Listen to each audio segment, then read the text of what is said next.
सेवया भगवतीरुत्तमश्लोके भक्ति भवति नैष्ठिकी स्वसावदप्रकरुणो भगवान् विवृत्त प्रेमस्मितेन नयनामुखपुरुगं विजृम्भन् उद्धाय विश्वविजयाय स नो विषादं माद्यात् इरापनयदात् पुरुषः पुराणः மொழிபெயர்ப்பு மற்றும் பொருளுரை தெய்வ திரு அபய சரணாரவிந்த பக்திவேதாந்த சுவாமி ஸ்ரீல பிரபுபாத் ஜெய் ஸ்ரீல பிரபுபாத் ஜெய். பரமபுருஷரும் ஆதியானவருமான பகவான் அளவற்ற கருணை உடையவர் ஆவார். அவர் தமது தாமரை விழிகளை திறந்து என்னை பார்த்தார், புன்னகையும் செய்தார். இதன் மூலம் தனது கருணையை எனக்கு அளித்தார். மேலும் அவர் இந்த பிரபஞ்சம் முழுவதையும் மேம்படுத்தும் வன்மை மிக்கவர் என்பதோடு தமது அறிவுரைகளை அன்புடன் கூறி எனது இதயத்தில் இருக்கும் அழுக்குகளை நீக்கிவிட்டார்.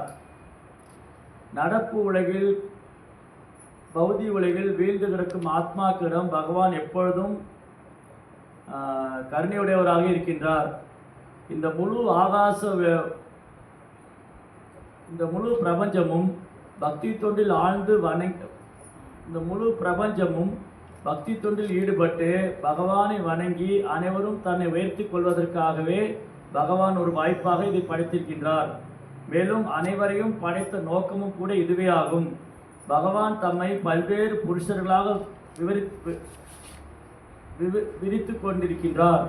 அவர்கள் அவரது சுய விரிவங்கமோ அல்லது அவரிடமிருந்து பிரிந்த தனிப்பட்ட விரிவங்கமாக இருப்பார்கள்.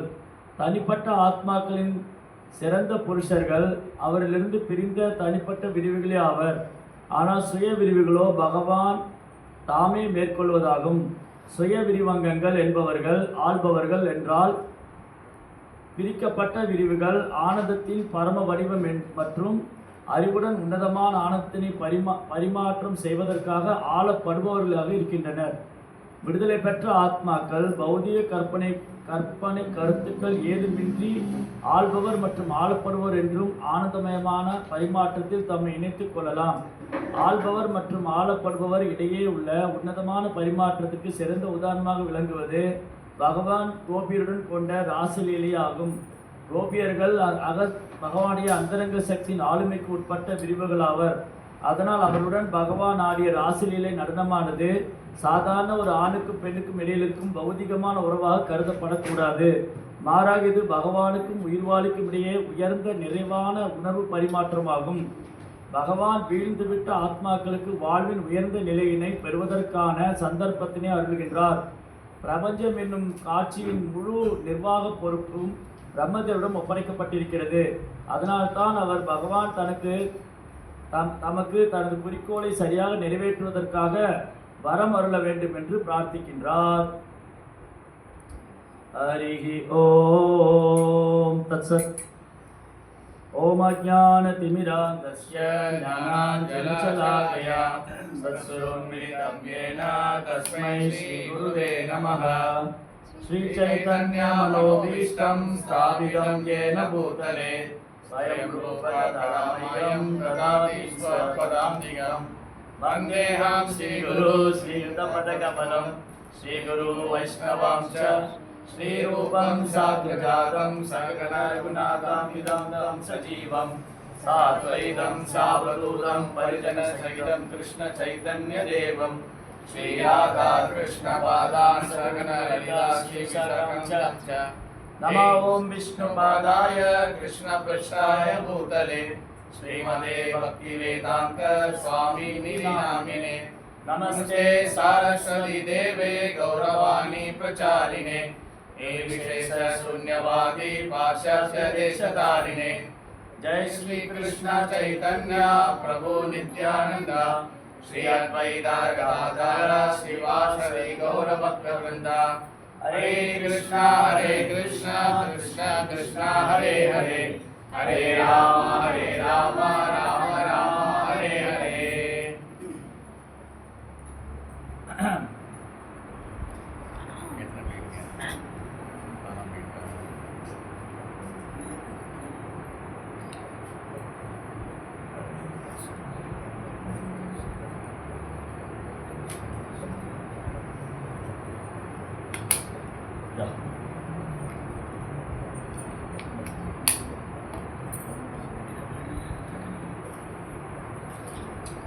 ஹரே கிருஷ்ணா ஹரே கிருஷ்ணா கிருஷ்ண கிருஷ்ணா ஹரே ஹரே ஹரே ராமா ஹரே ராமா ராம ராமா ஹரே ஹரே. ஸோ எல்லா பக்தர்களுக்கும், இங்கே கூடியிருக்கிற எல்லா பக்தர்களுக்கும் என்னுடைய பணிவான நமஸ்காரம். இன்றைக்கி நம்ம ரொம்ப இந்த ஏகாதசி ரொம்ப ஸ்பெஷல். இன்றைக்கி ஏகாதசி பண்டிகை, ஏகாதசி திருவிழா, ஏகாதசி உற்சவம். ஏகாதசி விரதம் யாராக இருக்கீங்களா? இங்கே ஃபாஸ்டிங் இருக்கிறவங்க யார் இருக்காங்க? ஏகாதசி விரதம் இருக்கிறவங்க. ஏகாதசி விரதம் ரொம்ப ஈஸி தான். என்னென்னா ஏகாதசி அன்னைக்கு தானியம் சாப்பிடக்கூடாது. தானியமும் பீன்ஸ் வகை காய்கறியும் சாப்பிடக்கூடாது. அப்புறம் பழங்கள் சாப்பிட்லாம், கிழங்குகள் சாப்பிட்டுக்கலாம். ஏகாதசி விரதம் ரொம்ப ஈஸி. ஏகாதசி அப்படின்னு சொன்னால் பகவான் கிருஷ்ணருக்கு ரொம்ப பிரியமான தினம். இப்போ சிவபெருமான வழிபடுறவங்க பிரதோஷ விரதம் இருப்பாங்க. அப்புறம் சிலர் முருகப்பெருமான வழிபடுறவங்க சஷ்டி விரதம் இருப்பாங்க. கணபதியை வழிபடுறவங்க இந்த சங்கடகர சதுர்த்தி அந்த மாதிரி விரதம் இருப்பாங்க. அப்போ விரதங்களை பற்றி நிறைய புராணங்களில் சொல்லியிருக்கு. இந்த ஏகாதசி பற்றி சொல்லும்போது, நீங்கள் கங்கை நதி கேள்விப்பட்டிருக்கீங்களா? கங்கா, எவ்வளோ பேர் கங்கையில் குளிச்சிருக்கீங்க? இந்தியா வந்திருக்கீங்களா? கங்கா, அந்த நதிகள்லேயே உயர்ந்தது கங்கை. நிறைய நதிகள் இருக்குது, நதிகள்லேயே உயர்ந்தது கங்கை. கங்கைக்கு நிகரான ஒரு நதி கிடையாது. ஏன் கங்கை அவ்வளோ சிறந்ததுன்னா, அந்த கங்கா நதி பகவானுடைய தாமரை பாதத்திலிருந்து வருது. அது சரணாமிர்தம். கங்கா நதி பகவானுடைய தாமரை திருப்பாதத்துன்னு வர்றதுனால கங்கை ரொம்ப சிறப்பு வாய்ந்தது. கங்கா நதி தான் எல்லா நதிக்கும் புனிதமான நதிகள்லாம் புனிதமானது. கங்கைக்கு இன்னொரு பேர் பதித்த பாவனின்னு பேர். கங்கைக்கு இன்னொரு பேர் என்னது? பதித்த பாவனி. பதித்த பாவனின்னு சொன்னால், பதித்த அப்படின்னா ரொம்ப வீழ்ந்து போன ஆத்மாக்கள், அதாவது ரொம்ப பாவகரமான வாழ்க்கை வாழ்கிறவங்க, இந்த உலகத்தில் பிறந்து கஷ்டப்படுறோம், நம்மளை மாதிரி இருக்கோம் இல்லையா? நம்ம எல்லாம் வீழ்ந்த ஆன்மாக்கள். கருவில் மறந்துட்டு, கருவில் விட்டுட்டு இந்த உலகத்தில் வந்திருக்கோம் இல்லையா? இந்த மாதிரி வீழ்ந்த ஆன்மாக்களையும் விடுவிக்கக்கூடிய சக்தி கங்கைக்கு இருக்கு. கங்கையோடைய சிறப்பு என்னென்னா, நம்ம சாதாரணமாக குளிக்கிறதுக்கும் கங்கையில் குளிக்கிறதுக்கும் வித்தியாசம் இருக்குது. சாதாரணமாக குளிக்கிறோம் இல்லையா? வீட்டில் ஷவரில் குளிப்போம் இல்லையா? நான் ஒரு தடவை இந்த மாதிரி ஒரு கிளாஸில் பேசிகிட்டு இருக்கும்போது ஒரு இடத்துல கேட்டேன், நம்ம வீட்டில் குளிக்கிறதுக்கும் கங்கையில் குளிக்கிறதுக்கு என்ன வித்தியாசம்னு கேட்டேன். அப்போ அவங்க சொன்னால், வீட்டில் என்ன பக்கெட்லேருந்து தண்ணி எடுத்து குளிப்போம், கங்கையில் போனால் அப்படியே குளிக்கலான்னு சொன்னாங்க. ஆக்சுவலி அது மீனிங் இல்லை, அது பாவம் தெரியாமல் சொல்லிட்டாங்க. அவங்க வெகுளித்தனமாக சொன்னாங்க. ஏன்னா அவங்களுக்கு அதுதான் தெரிஞ்சிருக்கு.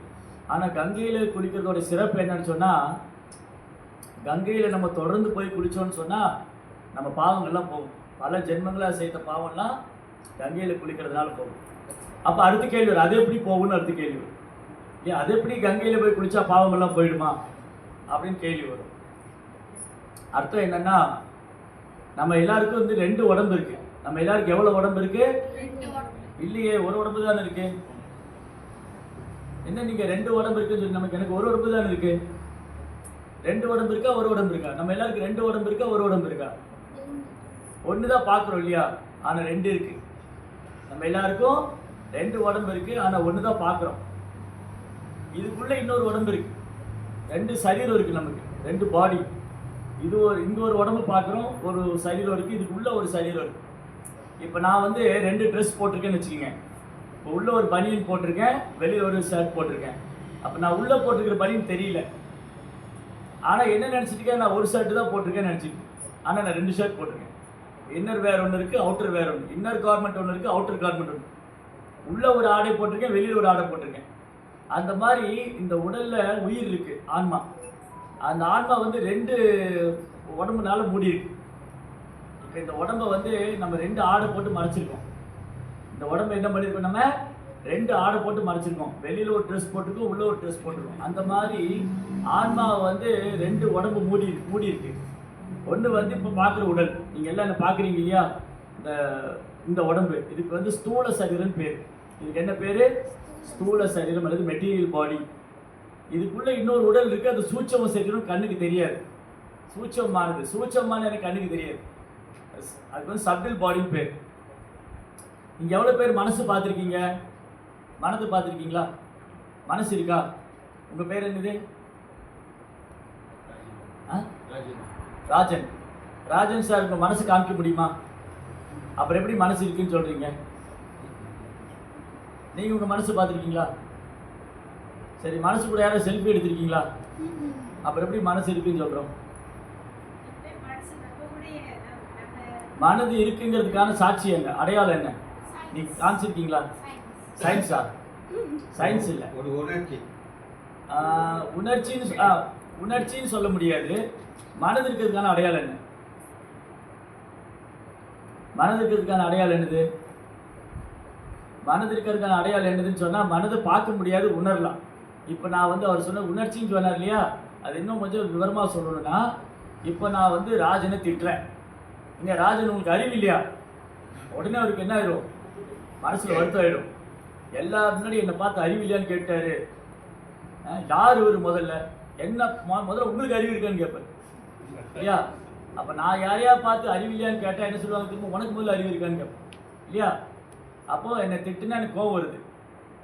அப்புறம் நான் இதே ராஜன் சார், ராஜன் அவர் ரொம்ப நல்லவருங்க, பாருங்கள் இன்றைக்கி வந்து வெளியில் பார்ட்டிக்கெல்லாம் போகாமல் இங்கே ப்ரோக்ராம் வந்திருக்கிறாரு. அப்போ ராஜனுக்கு ரொம்ப சந்தோஷம், எல்லாரும் முன்னாடி ரொம்ப க்ளோரிஃபை பண்ணார் இல்லையா? எல்லாரும் முன்னாடி நம்மளை புகழ்கிறோம். அப்போது நம்மளை புகழ்ந்தா சந்தோஷம், திட்டுனா வருத்தம். புகழ்ந்தா மானம், இகழ்ந்தா அவமானம். இதெல்லாம் எங்கிருந்து வருது? நமக்கு இன்பம் துன்பம் எங்கிருந்து வருது? மனதிலிருந்து வருது இல்லையா? மனது தான் நம்முடைய எல்லா செயலுக்கும் மையமாக இருக்கு. நடுவில் மனதுக்கு மனது என்ன வேலை பண்ணும் தெரியுமா? மனது வேலை பண்ணிக்கிட்டே இருக்கு. மனது என்ன வேலை பண்ணும்? மனதுக்கு வந்து 3 வேலை இருக்கு. மனது 3 வேலை செய்யும். அதனால மனது இருக்குன்னு சொல்லலாம். மனதை நம்ம பார்க்க முடியாது. மனதில் வந்து 3 வேலை செய்யும். மனது யாருக்கா தெரியுமா என்ன வேலை பண்ணுன்னு? மனது என்ன வேலை பண்ணும்? எதையாவது நினச்சிக்கிட்டே இருக்கும். திங்கிங், ஏதாவது திங்க் பண்ணிகிட்டே இருக்கும் இல்லையே. இவர் 8 மணிக்கு தான் வந்து கிளாஸ் தொடங்கியிருக்காரு, எப்போ முடிப்பார், இன்றைக்கி என்ன பிரசாதம் கொடுக்க போகிறாங்க, அப்புறம் வீட்டுக்கு யாராவது வந்திருப்பாங்களா, நான் வீட்டை பூட்டிட்டு ஒரு தடவை இழுத்து பார்த்தேனா லாக் கரெக்டாக போட்டு வந்தேனா, ஒருவேளை யாராவது வந்து வெயிட் பண்ணிட்டு இருப்பாங்களா, இல்லை எனக்கு யாராவது ஃபோன் பண்ணியிருப்பாங்களா, நான் ஃபோன் வேறு சைலண்டில் போட்டிருக்கேன் அப்படி இங்கே உட்காந்துட்டு இருப்போம். ஆனால் மனசு இந்த வேலையெல்லாம் பண்ணிட்டு எனக்கு யாராவது ஃபோன் பண்ணியிருப்பாங்களா, மெசேஜ் பண்ணியிருப்பாங்களா. ஸோ மனதில் வந்து எண்ணங்கள் அலையாக வந்துட்டு இருக்கும். மனது இருக்கிறதுக்கான அடையாளம் என்னது? எண்ணங்கள் வந்துக்கிட்டே இருக்கு. ஏதாவது திங்க் பண்ணிட்டே இருப்போம், ஏதாவது நினச்சிக்கிட்டே இருப்போம். அப்புறம் அதை அடையணும்னு முயற்சி பண்ணுவோம், அனுபவிக்கணும்னு நினைப்போம். Thinking, feeling, willing. மனதோட 3 வேலை, மைண்டோடைய 3 ஒர்க் என்னென்னா திங்கிங், ஃபீலிங், வில்லிங். எதையாவது நினைத்து கொண்டே இருப்பது, அதனை அடைய முயற்சிப்பது, அப்புறம் அனுபவிக்கிறது. கரெக்டா? இது இருந்தால் தான் மனசு. இது இல்லைன்னா மனது இல்லைன்னு அர்த்தம். ஆனால் இது இல்லாமல் யாராக இருக்காங்களா? அப்போ எல்லாருக்கும் மனசு இருக்கு. அப்போ அதை உணரதான் முடியும், காமிக்க முடியாது. என்னுடைய மனதில் உள்ள உணர்ச்சிகளை நான் வெளிப்படுத்துறீங்க. கோவம் வந்து மனதில் கோவம் வருது, அதனால முகத்தில் தெரியுது. மனசில் சந்தோஷம் இருக்குது, முகத்தில் தெரியுது இல்லையா? அப்போ நம்ம எல்லாருக்கும் மனது இருக்கு. புத்தி இருக்கா? அதுக்கு தான் இப்போ சண்டே வந்துடும். புத்தி இருக்கான்னு கேட்டால் சண்டை வரும். கணவன் மனைவியை பார்த்து உனக்கு புத்தி இருக்கான்னு கேட்டால் இதை தெரிஞ்சால் நீங்கள் கல்யாணம் பண்ணுவீங்கன்னு கேட்பாங்க. இது நீங்கள் கல்யாணம் பண்ணுறதுக்கு முன்னாடியே யோசிச்சிருக்கணும் இல்லையா? இல்லை மனைவி கணவனை பார்த்து உங்களுக்கு புத்தி இல்லைன்னு கேட்டால் நீ கல்யாணத்துக்கு முன்னாடி யோசிச்சிருக்கணும். ஏன் கல்யாணம் பண்ணதுக்கு அப்புறம் கேட்குறீங்க புத்தி இருக்காருன்னு இல்லையா? அப்போ புத்தி பார்க்க முடியுமா? யாராவது புத்தியை பார்த்துருக்குறோமா? புத்தியை காமிக்க முடியுமா? அப்போ புத்தி இருக்குன்னு எப்படி சொல்கிறீங்க? புத்தி இருக்குன்னு எப்படி சொல்கிறோம்? மனதில் வரக்கூடிய எண்ணங்களை எப்படி செயல்படுத்துறதுக்கு தான் புத்தி. சரி, இன்னைக்கு வந்து ப்ரோக்ராம் போகணும். மோட்டார் சைக்கிளில் போயிடலாமா, கார் எடுத்துகிட்டு போயிடலாமா, யாராவது ஃப்ரெண்டு கூட்டிகிட்டு போயிடலாமா, இல்லை கொஞ்சம் நேரம் கழித்து போகலாமா? அப்போ மனதில் வரக்கூடிய எண்ணங்களை செயல்படுத்துறது புத்தி. எப்படி போகலாம்? அதுக்கப்புறம் அகங்காரம். எவ்வளோ பேருக்கு அகங்காரம் இருக்குது? எல்லாருக்குமே இருக்குது, ஆனால் ஒத்துக்க மாட்டோம். நம்ம எல்லாருக்கும் அகங்காரம் இருக்குது, ஒத்துக்க மாட்டோம். அப்போ மனம், புத்தி, அகங்காரம் இந்த 3 கண்ணுக்கு தெரியாது, ஆனால் உணரலாம். ஒருத்தரை பார்த்து உனக்கு ரொம்ப அகங்காரம் சொல்கிற எப்படி தெரிஞ்சுது? என்ன ஃபோட்டோ எடுத்து காமிச்சாங்களா அகங்காரத்தை? ஆளை பார்த்துட்டு இவன் அகங்காரம் பிடிச்சவன் இல்லையா? அப்போது மனம், புத்தி, அகங்காரம் கண்ணுக்கு தெரியாது, அது சூட்சமாக இருக்கு. இப்போ கங்கையில் போய் கங்கை குளிக்கிறதுக்கு என்ன சம்மந்தம்னா, இந்த மனசு இருக்கு இல்லையா, மனதில் நிறைய கெட்ட விஷயங்கள்லாம் இருக்கு. காமம், கோபம், பேராசை, பொறாமை அதெல்லாம் அடையணும்னு நினைக்கிற புத்தி, மனசு சுத்தமாக இல்லை, புத்தி சுத்தமாக இல்லை, மனசு சுத்தமாக இல்லை, புத்தி சுத்தமாக இல்லை. ஒரு 4 அகங்காரம், நான் யார் தெரியுமா, 4 அகங்காரம், பொய் அகங்காரம். இந்த 3 வந்து அசுத்தம். இந்த 3 அசுத்தம். இந்த உடம்பு அசுத்தமான என்ன பண்ணுறோம், நல்லா ஷோப் போட்டு க்ளீன் பண்ணுறோம், குளிக்கிறோம். நல்லா ஒரு நாளைக்கு 1 தடவை 2 தடவை 3 தடவை ஸ்கூலுக்கு போயிட்டு வந்துட்டு, காலேஜ் போயிட்டு வந்துட்டு, இல்லை ஆஃபீஸ் போயிட்டு வந்துட்டு, போகிறதுக்கு முன்னாடி வந்ததுக்கப்புறம் நல்லா குளிக்கிறோம், உடம்பு சுத்தப்படுத்திக்கிறோம். அப்போ வெளியில் சுத்தப்படுத்திக்கிறோம், உள்ளுக்குள்ளே சுத்தப்படுத்துறதே இல்லை. நிறைய பேர் பாருங்கள், வெளியில் ரொம்ப டீசெண்டாக இருப்பாங்க, நல்லா படிச்சிருப்பாங்க, கோட் ஷூட்டெல்லாம் போட்டிருப்பாங்க, ஆனால் அகங்காரமாக நடப்பாங்க. நிறைய பேர் பாருங்கள், நல்லா படிச்சிருப்பாங்க, ஆனால் சட்டுன்னு கோவப்படுவாங்க. ரொம்ப அழகாக இருப்பாங்க, நல்லா படிச்சிருப்பாங்க, ஆனால் பொறாமப்படுவாங்க. அப்போ என்ன அர்த்தம், வெளியில் நல்லா இருக்குது, உள்ளுக்குள்ளே மோசமாக இருக்குது. பழத்தை எப்படி பார்த்து வாங்குறோம், வெளியில் நல்லா இருக்கான்னு பார்க்கல, உள்ளே எப்படி இருக்கும், உள்ளே எப்படி இருக்குன்னு பார்க்கணும். வெளியில் அவுட்டர் கவரிங் மட்டும் பார்க்கக்கூடாது. பழம் வெளியில் நல்லா இருக்குது, ஆனால் உள்ள சுவையே இல்லை, ஏமாற்றிட்டாங்க. ஒரு பழத்தை வந்து வெளியில் பார்த்து, ஒரு காய்கறியில் என்ன பார்த்து வாங்குறோம், காய்கறி வாங்கும்போது உடச்சி பார்க்குறோம். வெண்டைக்காயை உடச்சி பார்க்குறாங்க, அது முத்தி இருக்கான்னு பார்க்குறாங்க, நல்லா இருக்கான்னு பார்க்குறாங்க இல்லையா. அந்த மாதிரி நம்ம வெளி தோற்றத்தை வைத்து மட்டும் பார்க்கறது இல்லை, உள்ளே எப்படி இருக்கு. அதே மாதிரி தான் நமக்கு வந்து இந்த உடம்பை நம்ம தினமும் வீட்டில் குளி சுத்தப்படுத்திக்கிறோம். கங்கையில் போய் குளிக்கும்போது அந்த உள்ள மனசு இருக்கு பார்த்தீங்களா, அது சுத்தமாகும். தொடர்ந்து கங்கையில் போய் குளிச்சா, யாராவது தொடர்ந்து கங்கையில் போய் குளிச்சாங்கன்னா அவங்க மனசு சுத்தமாகும், புத்தி சுத்தமாகும், அவங்க கொஞ்சம் கொஞ்சமாக கிருஷ்ணர் மேலே அவங்களுக்கு அன்பு வரும். அதான் கங்கையில் போய் குளிக்கிறது ரொம்ப முக்கியம். அதனால் எப்படியாவது வாய்ப்பு கிடைக்கும் போது 1 தடவையாவது 2 தடவையாவது ஊருக்கு போகும்போது கங்கையில் குளிக்கணும். யாரெல்லாம் ஊருக்கு இந்தியா வரும்போது அங்கே கங்கா ஸ்நானம் பண்ணணும், ரொம்ப ரொம்ப ஸ்பெஷலு. நிறைய புனித நதிகள்லாம் அங்கே ஓடிடும். கங்கா, யமுனா, சரஸ்வதி, கோதாவரி, தாமிரபரணி, காவேரி, கிருஷ்ணா, நிறைய நதிகள், துங்கபத்ரா. அந்த நதிகள் எல்லாம் முதன்மையானது கங்கா. கங்கா தான் ஃபஸ்ட்டு. அப்போது நதிகளில் உயர்ந்தது கங்கை, தாவரங்கள்லேயே உயர்ந்தது ஹிமாலயம். இமயமலை இருக்கு இல்லையா, ரிஷிகேஷ், ஹரித்வார், பத்ரிநாத், கேதார்நாத். அந்த இமயமலை வந்து தாவரங்களே உயர்ந்தது. தாவரங்களே உயர்ந்தது இமயமலை, நதிகளில் உயர்ந்தது கங்கை, பக்தர்களே உயர்ந்தவர் அப்படின்னு சொன்னால் மகாதேவர்.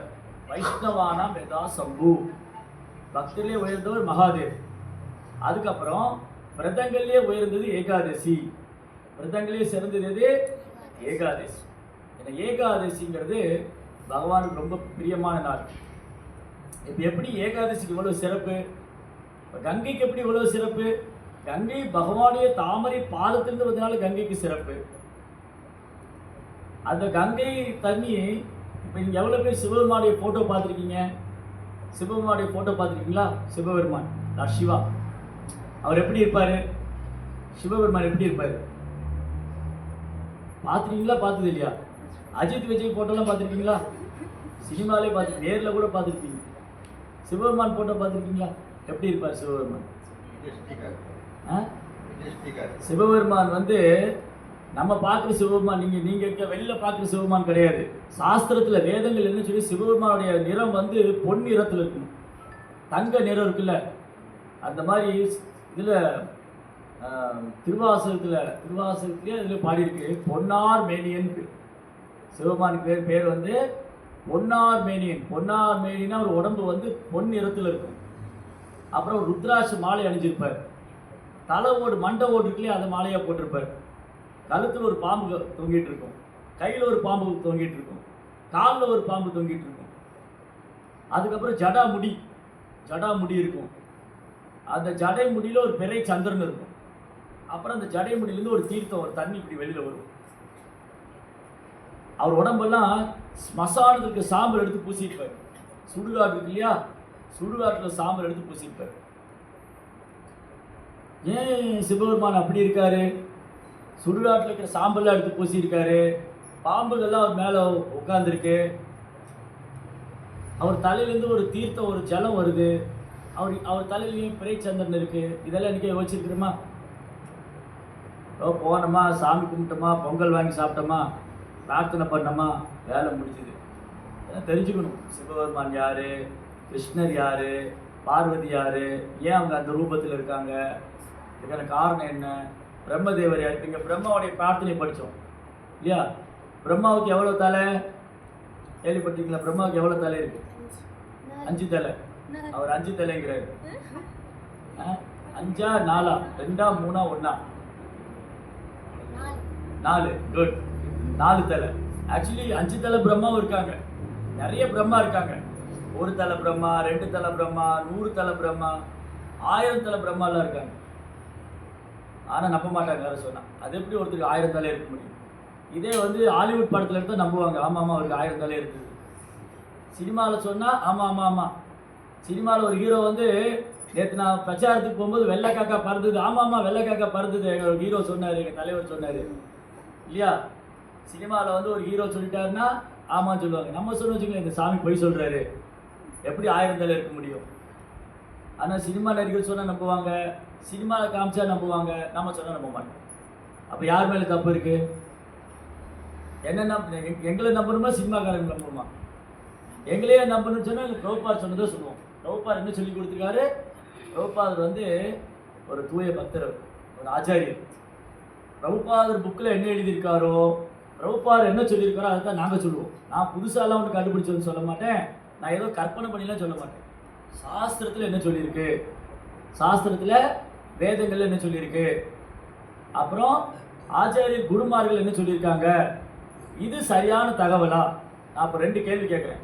ஒரு கேள்வி வந்து சாஸ்திரத்தில் என்ன சொல்லியிருக்கு, குருமார்கள் என்ன சொல்லியிருக்காங்க, அந்த மாதிரி தெரிஞ்சவங்ககிட்ட இருந்து கேட்கறது சரியானதா, இல்லை சினிமாவில் ஒருத்தர் சொன்னார், எய்த்த வீட்டுக்காரர் சொன்னார், பக்கத்து வீட்டுக்காரர் சொன்னார், அப்புறம் அந்த அரசியல் கட்சி தலைவர் சொன்னார், இது சரியான பதிலா? எது சரியான பதில்? யார்கிட்ட இருந்து கேட்கணும் நம்ம? கேட்கறது கரெக்டான இடத்துல இருந்து கேட்கணும், சரியா? தப்பான இடத்துல போய் கேட்டால் தப்பாயிடும். கரெக்டா இல்லையா? இப்போ நீங்களாம் ஸ்கூலுக்கு போகிறீங்க, நீங்கள் காலேஜ் போகிறீங்களா, இல்லை முடிச்சிட்டீங்க, நீங்கள் ஸ்கூலுக்கு போகிறீங்களா, நீங்கள் என்ன படிக்கிறீங்க, என்ன படிக்கிறீங்க நீங்கள்? அதுவே யோசிக்கிறாரு. ஆறாவது. ஓகே, உங்களுக்கு என்னென்ன சப்ஜெக்ட் இருக்குது ஸ்கூலில், என்னென்ன பாடம் எடுக்கிறாங்க? சத்தமாக சொல்லுங்க. சாப்பிடல இன்னைக்கு, விரதம் இன்னைக்கு? விரதம் இருக்கிற நானே எவ்வளோ சத்தமாக பேசுகிறேன். ஹிஸ்ட்ரி, அப்புறம் ஹிஸ்ட்ரி, சயின்ஸு. சரி, இப்போ வந்து உங்கள் பேர் என்ன? தவினேஷ்.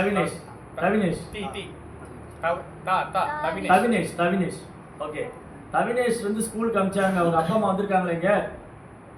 சரி, வரல. தவினேஷ் ஸ்கூலுக்கு அமிச்சாங்க. தவினேஷ் வந்து வரலாறு பாடம் படிக்கணும், அப்புறம் அறிவியல் பாடம் படிக்கணும். இப்போது தவினேஷ்க்கு வந்து வரலாறு பாடத்தில் ஒரு சந்தேகம், அதை வரலாறு டீச்சர்கிட்ட போய் கேட்பாரு, அறிவியல் டீச்சர்கிட்ட போய் கேட்பாரு? அப்போ அங்கே தெரியுது இல்லை, எனக்கு வரலாறு பாடத்தை சந்தேகம்னா வரலாறு டீச்சர் தான் கேட்கணும், அறிவியல் பாடத்தை சந்தேகம்னா அறிவியல் டீச்சர்கிட்ட கேட்கணும். அந்த மாதிரி கடவுளை பற்றி தெரிஞ்சுக்கணும், இந்த படைப்பை பற்றி தெரிஞ்சுக்கணும், இந்த உலகம் எப்படி படைக்கப்பட்டது, யார் படைச்சாங்க, கடவுள் யார், கிருஷ்ணர் யார், சிவபெருமான் யார், இதெல்லாம் தெரிஞ்சுக்கணுன்னா இந்த மாதிரி குருமார்கள்ட்ட இருந்து கேட்கணும், பிரபுபாதர் மாதிரி ஆச்சாரியர்கிட்ட கேட்கணும், பக்தர்கிட்ட கேட்கணும். சினிமா நேரத்திலாம் போய் கேட்கக்கூடாது, அப்புறம் தெரியாதவங்கள்ட்ட போய் கேட்கக்கூடாது, அதை தெரிஞ்சவங்ககிட்ட கேட்கணும். ரைட்டா? அப்போது இங்கே வந்து ரொம்ப அழகான விளக்கம் என்னன்னு சொன்னப்போ, இந்த சிவபெருமான் இருக்கார் இல்லையா, அவர் மகாதேவர். அவருக்கு பேர் என்னது? மகாதேவ். பிரம்மதேவர், மகாதேவ். பிரம்மதேவருக்கு 4 தலை இருக்கு. சிவபெருமான உடம்பெல்லாம் சாம்பலை பூசியிருக்காரு. அவர் வந்து ஜடாமுடி வச்சிருக்காரு. அவர் கழுத்துல பாம்பெல்லாம் இருக்கு. ஆனா அவர் ரொம்ப உயர்ந்தவர். இப்ப நம்மளாம் குளிக்கலன்னு வச்சுக்கோங்களேன், ரொம்ப அசுத்தமா இருக்கும். ஆனா சிவபெருமான் வந்து மங்களமானவர். அவர் உடம்புல சாம்பலை பூசியிருந்தாலும் மங்களமா இருப்பார். சிவம்னாலே மங்களம் தான்.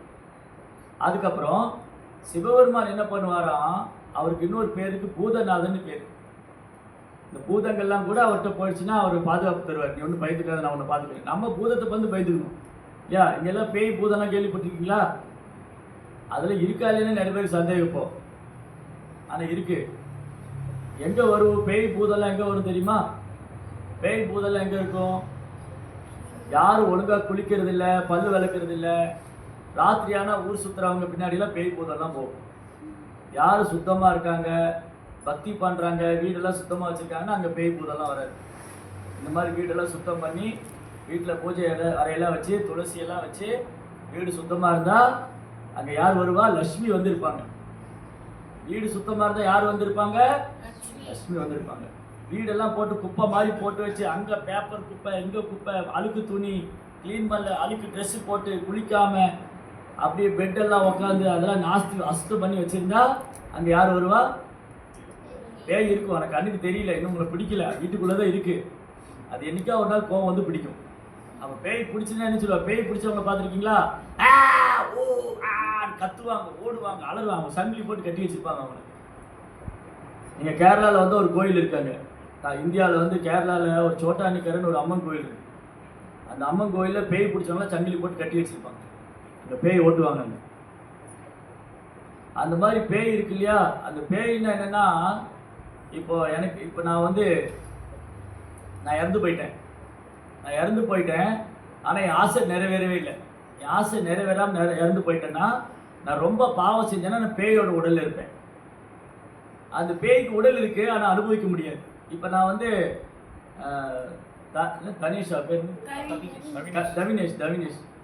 தவினேஷ்க்கு வந்து நான் ஒரு பிளேட் ஃபுல்லாக பிஸா கொடுக்குறேன், ஆனால் உடம்பு கிடையாது. எப்படி தவினேஷ் சாப்பிட்றேன்?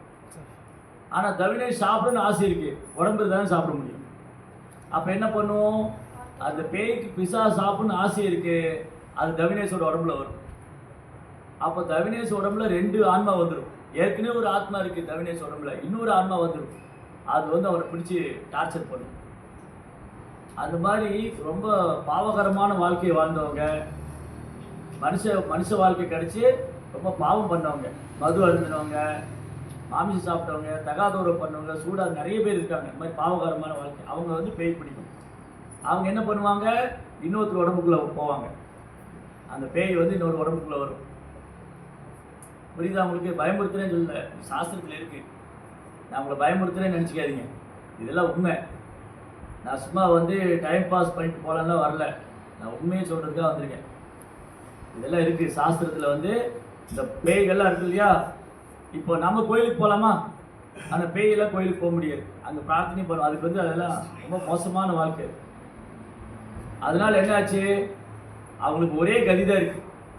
அவங்களாம் சிவபெருமான்கிட்ட போனால் தான் அவங்க காப்பாற்றப்படுவாங்க. அதனால சிவபெருமானுக்கு பூதநாதன்னு பேர். பூதங்கள்லாம் அவர் அடைக்கலம் கொடுத்ததுன்னா அவங்களை விடுவிச்சுடுவார், அவங்களுக்கு அடைக்கலம் கொடுப்பார். அப்புறம் அவர் ரொம்ப சந்தோஷம் ஆகிடுவார். அவர்கிட்ட போய் பிரார்த்தனை பண்ணால் சிவபெருமான் ரொம்ப சந்தோஷமாயிடுவார், ஆசீர்வாதம் கொடுப்பார். அந்த சிவபெருமான் என்ன பண்ணாங்க? கங்கை நீரை தன் தலையில தாங்கியிருக்காரு. கங்கா தீர்த்தம் அது எங்கிருந்து வருது? கங்கா பகவானுடைய ஆன்மீக லோகத்திலிருந்து வருது. அதை வந்து சிவபெருமான் தலையில தாங்கிட்டார். அது பெரிய புராண கதை.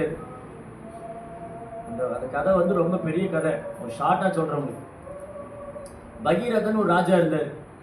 அந்த ராஜா என்ன பண்ணாரு? அவங்க முன்னோர்கள்லாம் இறந்து போயிட்டாங்க. ஒரு முனிவருடைய சாபத்தில், கபில முனிவருடைய சாபத்தில் வந்து அந்த 60,000 பசங்க அவங்க முன்னோர்கள் இறந்து போனாங்க. அவங்கள வந்து அவங்கள விடுவிக்கணும், அவங்களுக்கு மோட்சம் கொடுக்கணும். அப்போ கங்கை பூமிக்கு வரணும். அதனால பகீரத ராஜா ரொம்ப கடுமையாக தவம் பண்ணார். இதான் புரியுதா நான் சொல்றதுல உங்களுக்கு? புரிஞ்சா சரி. பகீரத ராஜா ரொம்ப தவம் பண்ணாரு. அவர் தவம் பண்ணப்போ பகவான் சொன்னாரு, நீ கங்கையை பூமிக்கு அழைச்சிட்டு போ, முன்னோர்கள்லாம் மோட்சம் அடைச்சிருவாங்க. நான் முன்னே என்ன சொன்னேன்? கங்கையில குளிச்சா என்ன ஆகும்? சத்தமா சொல்லுங்க. கங்கையில குளிச்சா பாவம் போகும். அப்ப இந்த முன்னோர்கள்லாம் அவங்க பாவமெல்லாம் போய் விடுபடணும்னு சொன்னா கங்கை இந்த பூமிக்கு வரணும். பகீரத ராஜா தான் கங்கையை பூமி கூட்டிட்டு வர்றாரு. கங்கா தேவி சொன்னா, நான் வேகமா வந்தேன்னா பூமியை அடிச்சுன்னு போயிடுவேன். கங்கை ரொம்ப வேகமா வரும். நீங்க யூடியூப்ல பாருங்க, கங்கை வந்து அலகானந்தா ரிவர்னு போடுங்க. இல்லை அலகானந்தா இல்லை கங்கான்னு போட்டிங்கன்னா, இல்லை கங்கோத்ரி அலகானந்தா அப்படின்னு போட்டிங்கன்னா அந்த கங்கா நதி வேகமாக வரும். அந்த கங்கையில் தூக்கி ஒரு யானையை போட்டால் அந்த யானை பந்து மாதிரி உருண்டு ஓடி, கண்ணுக்கே தெரியாம அவ்வளோ ஃபாஸ்ட்டாக வரும். அப்போ கங்கா சொன்னாங்க, நான் ரொம்ப வேகமாக வருவேன், நான் வேகமாக வந்தால் பூமி அடிச்சுன்னு போயிடுவேன். அப்போ என்ன பண்ணுறது? அப்போ பகவான் சொன்னால் நீங்கள் சிவபெருமான்கிட்ட பிரார்த்தனை பண்ணுங்க. அப்போ சிவபெருமானை குறித்து பிரார்த்தனை பண்ணார் பகீரத ராஜா. அப்போ சிவபெருமான் தரிசனம் கொடுத்தாரு. நான் சொன்ன மாதிரி சிவபெருமான் வந்து பொன் நிறத்தில் இருந்தார், ஜடாமுடி வச்சுருந்தாரு, அவர் உடம்பெல்லாம் வந்து சாம்பல் பூசி இருந்தார். விபூதி விபூதி பூசுறாங்க இல்லையா, என்ன பேர் மறந்துட்டேன், தவினேஷ் விபூதி போட்டிருக்காரு. இந்த விபூதி வந்து ஜபாதி விபூதி. அந்த சிவபெருமான் போட்டிருக்கிற விபூதி இருக்கு இல்லையா, அது ஜபாதெல்லாம் கிடையாது. ஸ்மசானத்தில் உடம்பை எரிச்சு அப்படியே அந்த சாம்பல் எடுத்து மேலே பூசி. அப்புறம் வந்து அவர் பார்க்குறாங்க, ரொம்ப அழகாக இருக்கார், கண்ணெல்லாம் தாமரை இதழ் மாதிரி. சிவபெருமான் சொன்னார், உனக்கு என்ன வர வேணும்? புலித்தோல் குத்திருக்காரு, புலித்தோல் இருக்குல்ல, அதுதான் கட்டியிருப்பார். அப்புறம் பகீரதன் சொன்னார், இந்த மாதிரி கங்கை பூமிக்கு வரேன்னு சொன்னாங்க, ஆனால் வர வேகத்தில் பூமி அடிச்சுன்னு போயிருந்தாங்க, நீங்கள் தான் எனக்கு உதவி செய்யணும். அப்போ சிவபெருமான் என்ன பண்ணார், கங்கையை பிடிச்சி தலையில் சுற்றிட்டார் அப்படின்னு ஜட முடியல. கங்கை வேகமாக வரும்போது அதை பிடிச்சி ஜட முடியல சுற்றிட்டார். அப்புறம் ஒரே ஒரு முடி மட்டும் எடுத்து விட்டார். அந்த கங்கை தான் இப்போ நீங்கள் யூடியூப்லலாம் பார்க்கலாம், இங்கே நேராக போனால் பார்க்கலாம். அந்த ஒரு முடியில் வர்ற கங்கையே இவ்வளோ வேகமாக வருதுன்னா, நீங்கள் போய் பார்த்தீங்கன்னா கங்கோத்திரியில் அந்த கங்கையில் இறங்கிலாம் குளிக்க முடியாது. டப்பில் பக்கெட்டில் தண்ணி எடுத்து தான் குளிக்கணும். அப்புறம் அது எந்த மாதிரி வாட்டர், அது ஐஸ் கோல்டு வாட்டர். அப்படியே ஐஸ், அப்படி கை வச்சா அப்படி கை வரைச்சி போயிடும், ஐஸ் கட்டி மாதிரி ஆயிடுச்சு. நான் சும்மா கதையெல்லாம் உள்ள, நீங்கள் உண்மையாக நீங்கள் நேராக கங்கை நான் சொன்னதெல்லாம் போய் நீங்கள் சொல்லுவீங்க, அன்றைக்கி அவர் சொன்னது கரெக்டு தானே. அங்கே போனவங்களுக்கு தெரியும், அந்த கங்கையில் கை வச்சா அப்படியே கை வந்து ஐஸ் கட்டி மாதிரி ஆகிடும், மறந்து போயிடும். இறங்கணும், நேராக கொண்டு கடலில் போட்டுருவாங்க கங்கை. உள்ளே இறங்கணும், அவ்வளோ ஆளே கிடைக்காது, அவ்வளோ வேகம். அந்த அப்படி வர வேகமான கங்கை என்னது, சிவபெருமான் தன் தலையில் கட்டி வச்சுட்டு ஒரு முடி எடுத்து விட்டுருக்கிறார், அந்த ஒரு கங்கை. அப்போ கங்கையே சிவபெருமான் தலையில் தாங்கியிருக்கணும், அப்போ எப்பேற்பட்ட ஆளாக இருப்பார். அதனால ஒரு மகாதேவன். அதனால நதிகளே உயர்ந்தது கங்கை, தேவர்களே உயர்ந்தவர், பக்தர்களே உயர்ந்தவர் மகாதேவர். வைஷ்ணவானாம் யதா சம்பு. அப்புறம் மலைகளே உயர்ந்தது இமாலயம். இந்த கங்கை ஃபஸ்ட்டு இமயமலையில் கீழே தான் விழுது. ஹரித்வார்னு ஒரு இடம் இருக்குது, இதெல்லாம் இங்கே யூடியூப்பில் போடுங்க, ஹரித்வார், கங்கோத்ரி, அலகானந்தா எல்லாம் காமிக்கும். கங்கை எவ்வளோ வேகமாக வருது. அந்த மாதிரி விரதங்களே உயர்ந்தது ஏகாதசி. ஏகாதசிங்கிறது தமிழில் சொல்கிறோம் இல்லையா, 1 2 3 சொல்லுவோம். இங்கிலீஷில் தமிழில் 1 2 3, இங்கிலீஷில் 1 2 3 சொல்லுவோம். அது மாதிரி ஹிந்தியில் வந்து 1 2 3 சொல்லுவாங்க. சான்ஸ்கிரிட்டில் வந்து ஏகாதசி. சான்ஸ்கிரிட் வந்து ஏகாதசினா 11th டே. ஃபர்ஸ்ட் 1 2 3 4 5 6 7 8 9 10 11. அது மாதிரி பிரதமை, துதியை, திருதியை, சதுர்த்தி, பஞ்சமி, சஷ்டி, சப்தமி, அஷ்டமி, நவமி, தசமி, ஏகாதசி. அந்த ஏகாதசி என்னது, அவங்க ஒரு தேவதை. ஏகாதசி ஒரு தேவதை, கங்கா ஒரு தேவதை, ஏகாதசி ஒரு தேவதை. கங்கா தேவதை நதி ரூபத்தில் இருக்காங்க, ஏகாதசி தேவதை ஒரு திதி ரூபத்தில் இருக்காங்க. புரிஞ்சுதா? நீங்கள் கேலண்டரில் பார்த்தீங்கன்னா போட்டிருக்கோம், இன்னைக்கு வந்து அஷ்டமி திதி, நவமி திதி, இன்னைக்கு தசமி, ஏகாதசி. டெய்லி ஷீட் கேலண்டரில் பார்த்தாரு ஏகாதசின்னு போட்டு, ரைட்? அப்போ என்ன, ஏன் ஏகாதசி எல்லாமே எல்லா நாளும் இருக்கு. அப்போ ஏகாதசிக்கு எவ்வளோ ஸ்பெஷல், ஏகாதசி எவ்வளோ சிறப்பு? ஒரு நாள் இந்த முரான்னு ஒரு அசுரன் இருந்தான். இந்த முராங்கிற அசுரனுக்கு அவர் சொன்ன 5 தலை இருக்குது, பயங்கரமான அசுரனும். அப்படியே பார்த்தா அந்த கருன்னு அந்த இடி மழை பெருக்குள்ள ஒரு கருப்பாக ஒரு மேகம் வரும், அந்த மாதிரி இருப்பான் அவன். கருன்னு இருக்கும், அப்படியே தலைமுடியெல்லாம் வந்து பெரிய பெரிய மலை மாதிரி இருக்கும். இப்போ சைடு பண்ண பெரிய மலையெல்லாம் இருக்கும், அந்த மாதிரி இருக்கும் அவன் தலைமுடியெல்லாம். அவன் கண்ணெல்லாம் நெருப்பு பந்து மாதிரி இருக்கும். அந்த முராங்கிற அசுரன் தேவர்களை துன்புறுத்தினான், பிரஜைகளை மக்களை துன்புறுத்தினான், எல்லாம் கொடூரமா. அப்போ அவனை கொல்லணும். இப்போ தேவர்கள்லாம் பகவான்கிட்ட பிரார்த்தனை பண்ணாங்க, இந்த முரா அசுரனை கொல்லுங்கன்னு. அப்போ விஷ்ணு என்ன பண்ணார், முரா கூட போய் சண்டை போட்டார். பகவான் விஷ்ணுவுக்கும் முராவுக்கும் சண்டை நடந்தது. ரொம்ப நேரம் சண்டை போட்டு, இந்த சண்டை ரொம்ப நேரம் நடந்துட்டு இருந்தது. பகவான் விஷ்ணு என்ன பண்ணார், அப்படியே கொஞ்சம் ரெஸ்ட் பண்ணிக்கிட்டார். அப்படி ரெஸ்ட் பண்ணார், அந்த சண்டையை போட்டுட்டு போய் ரெஸ்ட் பண்ணார், ஓய்வு எடுத்தார், அப்படியே கொஞ்ச நேரம் தூங்கினார்.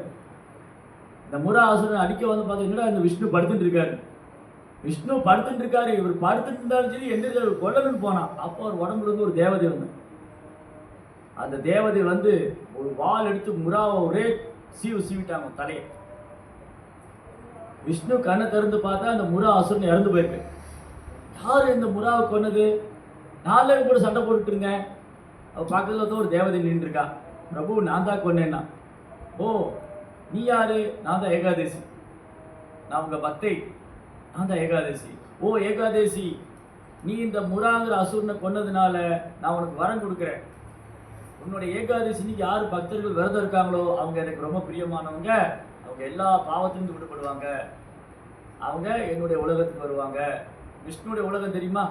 நம்ம எந்த உலகத்தில் இருக்கிறோம்? நீங்கள் எந்த உலகத்தில் இருக்கீங்க? நம்ம எந்த உலகத்தில் இருக்கிறோம்? ஏதோ ஒரு உலகத்தில் இருக்கு. நம்ம எந்த உலகத்தில் இருக்கிறோம்? இந்த உலகத்துக்கு வந்து பௌதிக உலகம் பேர். கலியுகம், அது கலியுகம். இது உலகம். இது எந்த உலகம்னா கலியுகத்தில் நம்ம பௌதிக உலகத்தில் இருக்கோம். அது மெட்டீரியல் வேர்ல்டு. பூமியில் இருக்கோம், பூலோகத்தில் இருக்கோம். பூலோகம். நம்ம எந்த லோகத்தில் இருக்கிறோம்? பூலோகம். கடவுளுக்கு ஒரு உலகம் இருக்கு தெரியுமா? கடவுளோட உலகம் எது? விஷ்ணு எங்க இருப்பார்? வைகுண்டம். சிவபெருமான் எங்க இருப்பார்? கைலாசம். சிவபெருமான் கைலாசத்தில் இருப்பார், விஷ்ணு வைகுண்டத்தில் இருப்பார். சரி, அப்ப அந்த உலகத்துக்கு இந்த உலகத்துக்கு என்ன வித்தியாசம்? அடுத்த கேள்வி வரும். வைகுண்டத்துக்கும் இந்த உலகத்துக்கு என்ன வித்தியாசம்? வைகுண்ட உலகத்துக்கும் இந்த உலகத்துக்கு என்ன வித்தியாசம்? பிரம்மா எங்க இருப்பார்? பிரம்மா எங்க இருக்கார்? பிரம்மலோகம். பிரம்மா பிரம்மலோகத்தில் இருக்கார், சிவபெருமான் கைலாசத்தில் இருக்கார், மகாவிஷ்ணு வந்து வைகுண்டத்தில் இருக்கார். அப்ப அந்த உலகத்துக்கு இந்த உலகத்துக்கு என்ன வித்தியாசம்? இங்க வந்து நமக்கு பிறப்பு உண்டு, இறப்பு உண்டு, நோய் வரும், வயசாகும், கஷ்டம் வரும், துன்பம் வரும், எல்லாம் இங்கே அனுபவிக்கும். ஆனால் கிருஷ்ணோட உலகத்தில் இது எதுவுமே கிடையாது. பிறப்பு கிடையாது, இறப்பு கிடையாது, நோய் கிடையாது, மரணம் கிடையாது, வயோதிகம் கிடையாது. எப்பவுமே சந்தோஷமா இருக்கலாம். வைகுண்டா, வைகுண்டான அங்கே துன்பமே இல்லைன்னு அர்த்தம். வைகுண்டான்னு என்ன அர்த்தம்? துன்பமே இல்லை. அப்போ யாரெல்லாம் அங்கே போகணும்? துன்பமே இல்லாத இடத்துக்கு தான் எல்லாரும் போகணும்னு விரும்புகிறாங்க. ஆனால் இங்கே அப்படி நினச்சிட்டு இருக்காங்க, இங்கே துன்பம் இல்லாமல் இருக்கணும்னு. ஆனால் ஏதோ ரீதியில் வரும், ஏதோ ரீதியில் துன்பம் வந்துக்கிட்டே இருக்கு. நான் நினச்சி இந்தியாவில் இருந்தால் வெயில் அடிக்குன்னு, மலேசியா வந்து இங்கேயும் வெயில் அடிக்குது. ஓகே, கொஞ்சம் நல்லா இருக்குன்னு பார்த்தேன். அங்கே கம்பேர் பண்ணவும் இங்கே பரவாயில்ல. இந்தியாவில் இன்னைக்கு போனீங்க இப்போ அப்படியே உங்களை வெயில் உருக்கிடும்.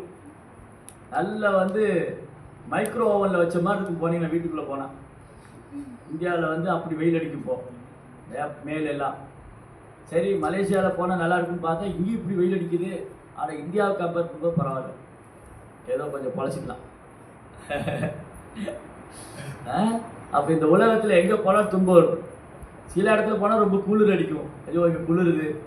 இந்தியாவில் இருக்கிறவங்க நினச்சிக்காங்க அமெரிக்கா போனால் நல்லா இருக்குன்னு. அமெரிக்காவில் குளிர் தாங்கலை, இந்தியா போனால் நல்லா இருக்கும். அங்கே வந்தால் வெயில் தாங்கலை. அப்போ இந்த உலகத்தில் ஏதோ ஒரு வகையில் துன்பம் இருக்கும். உடலால் துன்பம் இருக்கும், மனசால் துன்பம் இருக்கும், இயற்கையினால் துன்பம் இருக்கும், அவர் துன்பம் இருக்கும். ஆனால் பகவானுடைய உலகத்தில் துன்பமே இருக்காது. அதுதான் வைகுண்டம், அந்த துன்பமே கிடையாது. அப்போ ஏகாதசி விரதம் இருக்கிறவங்க அங்கே போனால் திரும்ப வர மாட்டாங்க. பகவானுடைய உலகத்துக்கு போனால் திரும்ப இந்த போயிட்டு வர வேலையில் இல்லை, அங்கே போனால் திரும்ப வர மாட்டோம். கிருஷ்ணன் என்ன சொல்றார் பகவத்கீதையில? நதத் பாசேதே சூரியோ ந சாங்கோ ந பாவகா எத்கத்வான நிவர்த்தந்தே தத்தாம பரமம் மம. என்னுடைய உலகத்தில் சூரியன் தேவையில்லை அர்ஜுனா, என் உலகத்தில் சூரியன் தேவையில்லை, சந்திரன் தேவையில்லை. அப்போ எப்படி வெளிச்சமா இருக்குங்க? மின்சாரம் தேவையில்லை. கிருஷ்ணாவுடைய உலகத்தில் சூரியனும் தேவையில்லை, சந்திரனும் தேவையில்லை, மின்சாரம். அப்போ எப்படி வெளிச்சமா இருக்கும்? எப்படி வெளிச்சமா இருக்கும்? சூரியன் எப்படி வெளிச்சமா இருக்கு? சூரியன் ஒரு கிரகம் தானே, சூரிய லோகம். அது எப்படி வெளிச்சமா இருக்கு? ஏன்னா அது கிரகமே வெளிச்சமா தான். அங்கே போய் யாரும் லைட் போடணுமா?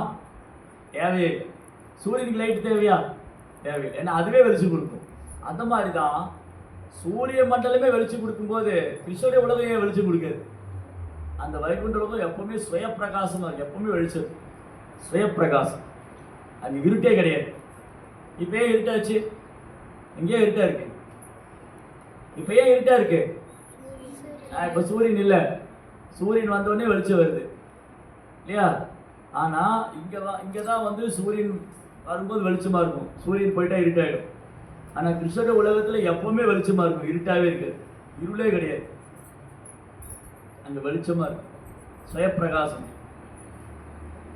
அதனால கிருஷ்ணோட உலகத்தில் வைகுண்டத்தில் சந்திரன் தேவையில்லை, சூரியன் தேவையில்லை, மின்சாரம் தேவையில்லை. அங்கே போயிட்டா துன்பமே கிடையாது. அங்கே போனால் என்னது? துன்பமே இல்லை. பிரம்மா சொல்கிறாரு, இங்கே பிரம்மா பிரார்த்தனை பண்ணுறாரு. பிரம்மா தான் ஃபஸ்ட்டு கிருஷ்ணர்கிட்டருந்து வந்தார். இந்த உலகம் படைக்கிறதுக்கு முன்னாடி, இந்த உலகம் படைக்கிறதுக்கு முன்னாடி கடவுள்கிட்ட யார் வந்தா? பிரம்மா தான் வந்தார். ஏன்னா பிரம்மா தான் படைப்பாளி, இந்த உயிர் நம்மளெல்லாம் படைச்சது பிரம்மா தான். எப்படி படித்தாரு? இதுதான் சயின்ஸ். அவங்க சொன்னாங்க சயின்ஸு. சயின்ஸுன்னு சொன்னால் என்னது? இன்னைக்கு சயின்ஸை போய் கேட்டால், இன்னைக்கு அறிவியல் விஞ்ஞானிகிட்ட போய் கேளுங்க, உலகம் எப்படி படிச்சுன்னா அவங்களுக்கு தெரியாது. அது தானாக வந்துன்னு சொல்லுவோம். எதாவது தானாக வருமா? இப்போ இந்த பொருள் இருக்குது, இது தானாக வருமா? இது எப்படி வந்தது? இது திடீர்னு வந்துச்சா என்ன? இது திடீர்னு வந்ததா, தானாக வந்ததா? இது எப்படி வந்தது? இதை ஒருத்தர் கண்டுபிடிச்சிருக்காரு இல்லையா? ஒருத்தர் மூளையை வச்சு இந்த மைக்கு, இப்போ நான் மைக்கில் பேசிகிட்டு இருக்கேன், ரெக்கார்ட் ஆகிட்டு. இந்த மைக்கு வந்து ஒருத்தர் கண்டுபிடிச்சிருக்காரு, இந்த மைக்கு ஒருத்தர் கண்டுபிடிச்சிருக்காரு, இந்த ஃபோன் ஒருத்தர் கண்டுபிடிச்சிருக்காரு இல்லையா? இது தானாலாம் வரல, இது ஒருத்தர் படைச்சிருக்காரு. அவர் படைப்பாளின்னு ஒருத்தர் இருக்கிறாரா? அது மாதிரி உலகம் மட்டும் எப்படி தானாக வரும்? இல்லைங்க, பூமி தானாக வந்துச்சு. பூமி தானாலாம் வராது. இப்போ படித்தது யாரு? படைப்பாளி, இறைவன். பிரம்மா இல்லை, பிரம்மாவே படைச்சவர் ஒருத்தர் இருக்கிறார், கிருஷ்ணா. பிரம்மாவை படைச்சது கிருஷ்ணா. எப்படின்னா, நீங்கள் வந்து விஷ்ணுவோடைய இதை பார்த்தீங்கன்னா, விஷ்ணுவோடைய நாபிலிருந்து ஒரு தாமரை தண்டு வரும். நீங்கள் வந்து எங்கன்னா, நீங்கள் திருவனந்தபுரம்னு ஒரு கோயில், கேரளாவில் திருவனந்தபுரம். அது வந்து அது ஊருக்கு பேர் வந்து திரு அனந்த பத்மநாபபுரம்னு பேர். அது திருவனந்தபுரம்னு ஆச்சு. அப்புறம் இப்போ ட்ரிவாண்ட்ரம்னு ஆயிடுச்சு. அப்புறம் கொஞ்ச நாள் ட்ரம்மு மட்டும்தான் இருக்கு, எல்லாம் போயிடும். அப்படியே கொஞ்சமாக சுருக்கிட்டு வந்து திரு ஸ்ரீரங்கநாத பள்ளின்னு ஊருக்கு பேர், திரு ஸ்ரீரங்கநாத பள்ளி. அப்புறம் திருச்சிராப்பள்ளி ஆச்சு. இப்போ திருச்சின்னு ஆச்சுன்னா கொஞ்ச நாள் சீங்கிற ஊர் தான் இருக்கு. ஆமாம், எல்லாம் போயிடும். அங்கே ரங்கநாதர் வந்திருக்கார், ரங்கநாதர் கோயிலுக்கு. அங்கே ரங்கநாத கிருஷ்ணர் இருக்கார். அந்த மாதிரி பத்மநாபபுரத்தில் அனந்த பத்மநாப சுவாமி, திருவனந்தபுரத்தில் விஷ்ணு இருக்கார், பெரிய விஷ்ணு விக்கிரகம். சும்மா இங்கேருந்து அந்த கேட்டுக்கிட்ட இருந்து அங்கேருந்து அந்த வீட்டு கிச்சன் தாண்டி அவ்வளோ தூரம் இப்படி பெரிய விக்கிரகம் படுத்திருப்பார் ஆதிசேஷன் மேலே, மகாவிஷ்ணு. அவருடைய நாபிலேருந்து ஒரு தாமரை வரும். அந்த தாமரை தண்டுக்கு மேலே ஒரு தாமரை பூ இருக்கும். அந்த தாமரை பூவிலேருந்து பிரம்மா உட்காந்துருப்பார். நம்ம இந்த பூமியில் வரணும்னா நம்மளாம் எப்படி வந்தோம்? நமக்கு ஒரு அப்பா அம்மா இருக்காங்க இல்லையா? நம்மளாம் அம்மா கிட்டேருந்து வந்தோம். நமக்கு அப்பா இருக்காங்க, அம்மா இருக்காங்க. பிரம்மாவுக்கு பேர் வந்து ஸ்வயம்பூன்னு பேர். பிரம்மாவுக்கு அப்பா அம்மா ரெண்டு பேருமே விஷ்ணு தான். அப்போது விஷ்ணு கிருஷ்ணர் பிரம்மாவை படைக்கணும்னு முடிவு பண்ணோடனே லக்ஷ்மி தேவியோட உதவி கூட அவருக்கு தேவையில்லை. அவருடைய நாபிலிருந்து வர தாமரை தண்டிலேயே பிரம்மா வந்துட்டார். அந்த பிரம்மா வந்து அப்படி விஷ்ணுகிட்ட வந்தார். அப்போ பிரம்மா பிரார்த்தனை பண்ணுறார் பகவான் கிட்ட.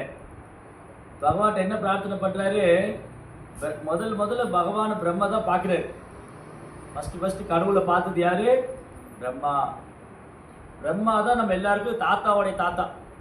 நம்ம நிறைய தாத்தா எல்லாம் இருப்பாங்க, அப்பா, அப்பாவோடைய அப்பா, இப்படிலாம் போனால் நம்ம என்னன்னு சொல்கிறோம்? நம்மளாம் மனுஷங்க இல்லையா? இந்த மனுஷங்கன்னு ஏன் பேர் வந்தது? பிரம்மாவுக்கு 14 பசங்க இருந்தாங்க, அவங்களுக்கு மனுக்கள்னு பேர். அந்த மனுக்கள் தான் நம்ம தந்தை, மனிதகுல தந்தை மனுக்கள். புரிஞ்சுதா?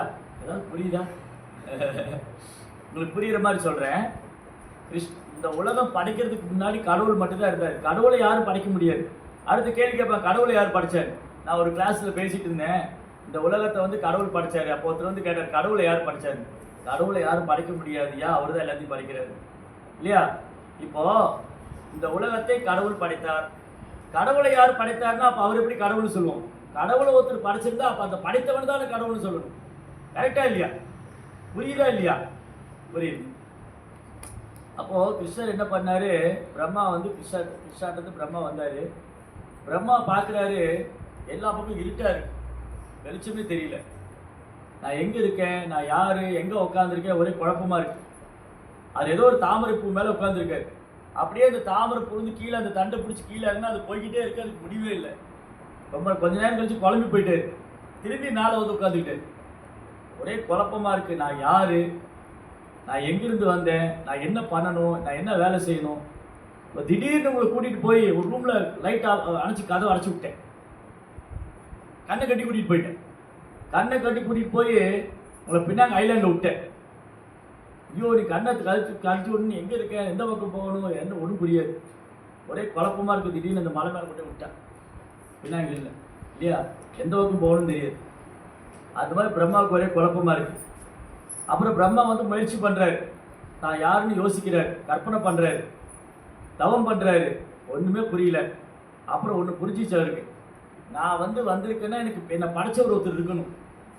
அந்த படைத்தவரிடம் பிரார்த்தனை செய்கிறாரு. ஓ ஆண்டவரே, நீங்கள் என்னை காமிச்சு கொடுங்க, நான் யார், நீங்கள் எங்கே இருக்கீங்க, நான் உங்களை பார்க்கணும் அப்படின்னு பிரம்மா வந்து ஆயிரக்கணக்கான வருஷம் தவம் பண்ணார். பகவான் மேலே பக்தி பண்ணார். அப்புறம் பகவான் வந்து தரிசனம் கொடுத்தார். பகவான் வந்து பிரம்மா வந்து பகவானை பார்க்குறாரு முதல்ல. இப்போ சிவபெருமான் சொன்னாலே அப்படி இருப்பாருன்னு, அப்போ பகவான் எப்படி இருப்பார், விஷ்ணு எப்படி இருப்பார்,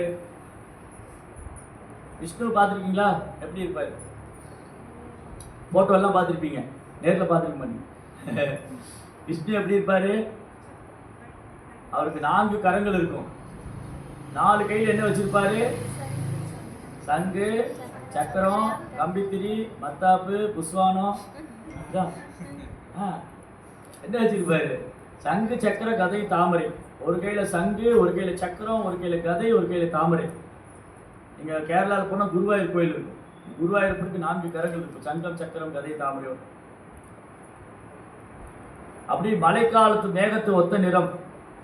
மழை பெய்யறதுக்கு முன்னாடி அப்படியே லேசாக ஒரு கருக்கல் பண்ணும். அது அப்படியே அந்த நிறத்துக்கு பேர் கருநிற மேகம், சாமம். அந்த கலர் இருப்பார் கிருஷ்ணா, அந்த ஃபோட்டோவில் இருக்கார் பண்ணி, அந்த கலர் இருப்பார். அப்புறம் அவர் கண்கள்லாம் அப்படி தாமரை இதழ் மாதிரி காது வரை இருக்கும். அவர் வந்து மஞ்சள் நிற பீதாம்பர ஆடை உடுத்தியிருப்பார். அந்த இதில் மஞ்சள் நிற பீதாம்பர ஆடை உடுத்தியிருப்பார். அவர் வந்து என்றும் பாடாத ஒரு வைஜெயந்தி மாலை அணிஞ்சிருப்பார். அவர் மார்பில் ஒரு ஸ்ரீவஸ்து குறி இருக்கும்.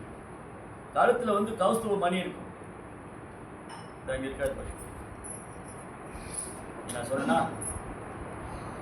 மஞ்சள் நிற ஆடை உடுத்தியிருக்காரு. அப்படியே மழைக்காலத்து மேகத்தை ஒத்த நிலம், தாமரை போல கண்கள், என்றும் பாடாத வைஜெயந்தி மாலை, கழுத்தில் கௌஸ்துவ மணி, மார்பில் சிவஸ்தபுரி, அவருடைய நாபிலிருந்து ஒரு தாமரை தண்டு மேலே பிரம்மா உட்காந்துருக்காரு. பிரம்மா இதெல்லாம் பார்த்தார். எப்படி பார்த்தாரு, பகவான் ஆசீர்வாதம் பண்ணார். அப்போ என்ன அர்த்தம், கடவுளை பார்க்க வேண்டுமானால், இப்போ நிறைய பேர் உங்கள்கிட்ட சவால் விடலாம், நீங்கள் ஹரே கிருஷ்ணாக்கெல்லாம் போகிறீங்களே, கடவுளை பார்த்துருக்கீங்களா, கடவுளை காமிக்க முடியுமா? கடவுளை பார்க்க முடியும், காமிக்க முடியும். ஆனால் அந்த பார்வை நம்மகிட்ட இருக்கணும். பிரம்மானாலே உடனே கடவுளை பார்க்க முடியல. 1000 வருஷம் தவம் பண்ணி பக்தி பண்ணி அவர் பக்தியில் சந்தோஷமாய் பகவான் தன்னை காமிச்சு கொடுத்தாரு. இப்போ வந்து நான் கேட்குறேன், அவர் போயிட்டார், ராஜன் இருக்கார், ராஜன்கிட்ட கேட்குறேன், எங்கே போனார், அவர் எந்திரிச்சு போனார், தண்ணிண்ணா தண்ணி குடிக்க பசிக்குதா உங்களுக்கு, யாருக்கா பசிக்குதா, ஒரு 10 மினிட்ஸில் முடிச்சிடுறேன்.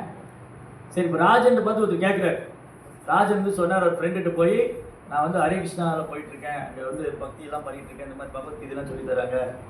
அப்போ ஒருத்தர் கேட்குறாரு, கடவுளை பார்த்துருக்கியா நீ? ராஜன் என்ன சொல்லுவார், ராஜனை பார்த்து கேட்குறாங்க, சார் நீங்கள் கடவுளை பார்த்துருக்கீங்களா? அப்போ நீங்கள் என்ன சொல்லுவீங்க?